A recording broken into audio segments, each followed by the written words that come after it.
semuanya, memperkenalkan nama saya Michelle dari kelas 10. Hari ini saya akan bikin vlog tentang Philip Indo Tofu House di Bogor.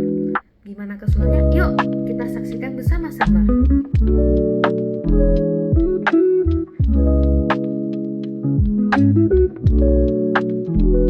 Selamat pagi. Pagi. Oke, kita rubah ya. Selamat pagi. Ketika saya tanya selamat pagi, kalian jawabnya pagi, pagi, pagi. 3 kali. Siap? Siap nggak? Oke, biar cepat. Selamat pagi. Pagi, pagi, pagi. Oke, selamat pagi semuanya. Perkenalkan, nama saya Reza. Dan nanti kalian bisa dipandu dengan kakak-kakak yang di belakang saya. Nanti akan ada perkenalannya di dalam saja biar tidak terlalu panas. Karena ini akan ada pembagian grup Sushi. yang membuat sushi. Total kita ada 4 kegiatan yang nanti teman-teman akan dipandu oleh kakak-kakak.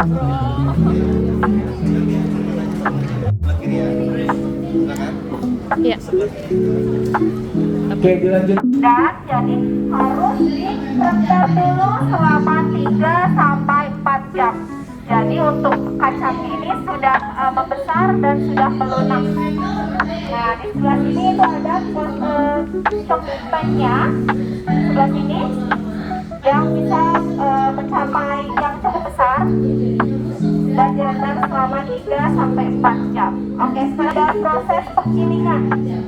Di proses penggilingan ini jadi untuk susu untuk ampasnya atau yang disebut sebagai pengurang atau ampasnya. Nah, ampasnya ini dipisahkan dari sarinya. Sarinya ini bisa dibuat menjadi susu. Jadi kalau teman-teman mau membuat susu itu gampang banget caranya. Caranya direndam tadi soaking, lalu digiling. Setelah digiling lalu dan penggilingan lalu pemisahan ampas dan sarinya. Kalau masakan di sebelah sini boleh kita ke sebelah sini. Nah, selanjutnya adalah pemasakan atau cooking, di mana susunya ini akan kita masak dalam suhu 85 sampai 90 derajat.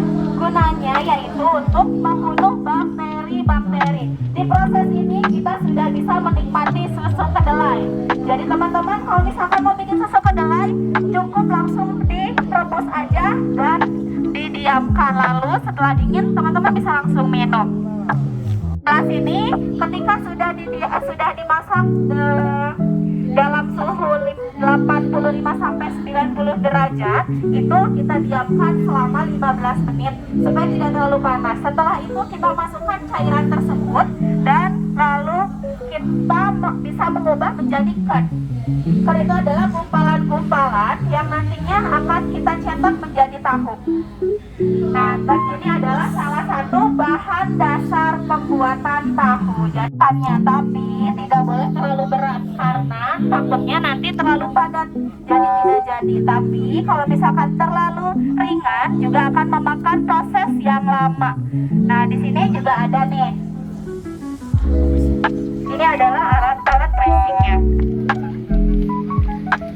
Nah, setelah dicetak biasanya tahu akan dipotong-potong teman-teman sesuai kebutuhan atau sesuai pesanan melalui proses pasteurisasi. Ada yang tahu proses pasteurisasi ini apa? Nah, proses pasteurisasi ini adalah proses pemanasan untuk membunuh kuman. Tadi kan sudah dipanaskan ya, tapi kita tidak tahu nih ketika di alat-alat seperti ini, di alat pemberatnya atau di alat pencetakannya, kira-kira ada kuman atau tidak, kita tidak tahu. Nah, gimana pabriknya, gimana proses pembuatannya di sana? Nah, ini ada produk-produknya.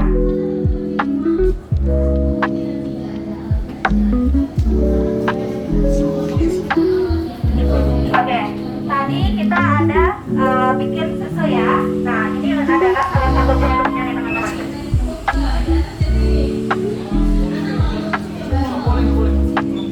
Tahu pong. Teman-teman nih kalau mau bikin tahu isi atau mau bikin tahu sayur, teman-teman itu bisa menggunakan tahu pong. Tahu pong ini harganya 15.000.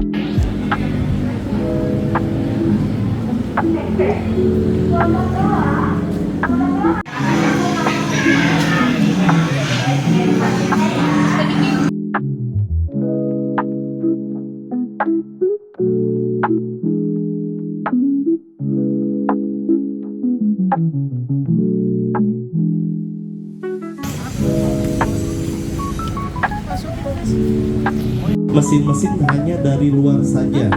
Cara kerjanya kalian tidak lihat ya.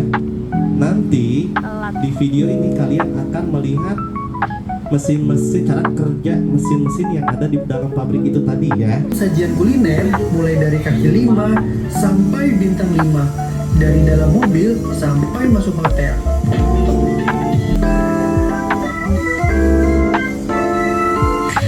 Artinya teman-teman sudah tahu proses-proses yang dilakukan dari awal sampai akhir itu apa? Berarti kalau aku tadi terbuat dari kacang kedelai. Nah di sini aku udah siapin kacang kedelai yang belum kita proses. Apakah udah boleh langsung kita makan apa belum? Belum. Kenapa belum? Masih keras. Nanti gigi teman-teman bisa patah yang ada. Dan ini pastinya masih mentah. Apakah ada yang mau coba pegang dulu kacang kedelai? Itu bersih. Kalau udah seperti ini, apakah udah boleh kita blender? Ada yang lupa gak? Ada yang lupa gak? Harus kita makan dulu dong. Nanti yang ada kalau tidak ditutup dampaknya apa? Muncrat. Nanti kacang kedelainya bisa lompat-lompat. Jadi harus ditutup dulu. Kalau sudah ditutup sudah bisa? Sudah bisa dong. Oke, udah dilepas saja. Kita tunggu sampai airnya berubah menjadi susu kedelai. Kalau sudah, sekarang bisa kita tuang. Kalau sudah dituang, kita apakan? Diperas supaya airnya cepat keluar. Kalau didiamkan saja itu akan memakan waktu yang sangat lama. Diperasnya itu boleh menggunakan 2 tangan dan dari atas ke bawah supaya tidak tumpah-tumpah. Ini belum boleh kita makan. Ada yang tahu kenapa? Karena masih mentah. Tadi aku menggunakan air mentah dan kacang kedelainya sendiri pun masih mentah. Jadi harus kita proses dulu supaya matang. Harus kita apakan? Harus dimasak. Kira-kira teman-teman masih ingat gak? Dimasaknya di suhu berapa? Ya, 85 sampai 90. Itu bisa dicek menggunakan termometer. Tapi kalau teman-teman gak punya termometer, bisa dimasak sampai mendidih saja, itu sudah cukup. Kalau sudah mendidih boleh diangkat supaya suhunya turun. Kira-kira didiamkannya berapa menit? Tahunya bisa jadi padat dan airnya itu bisa cepat keluar.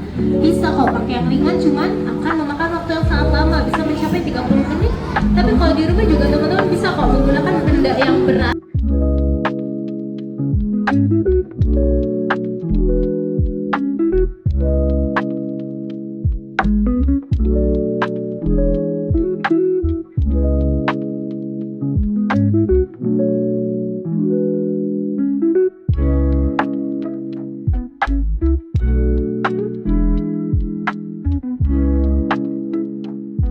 Oke, udah siap gak?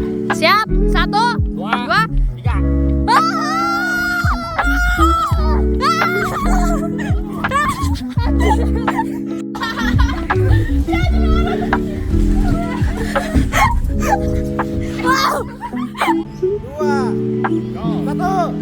Wih. Go, tiga.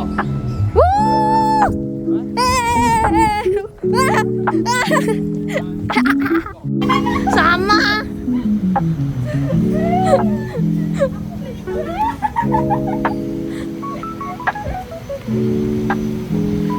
Oh, adem. Panak.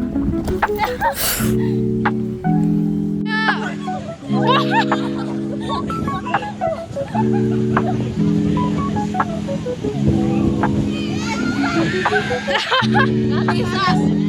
Panas.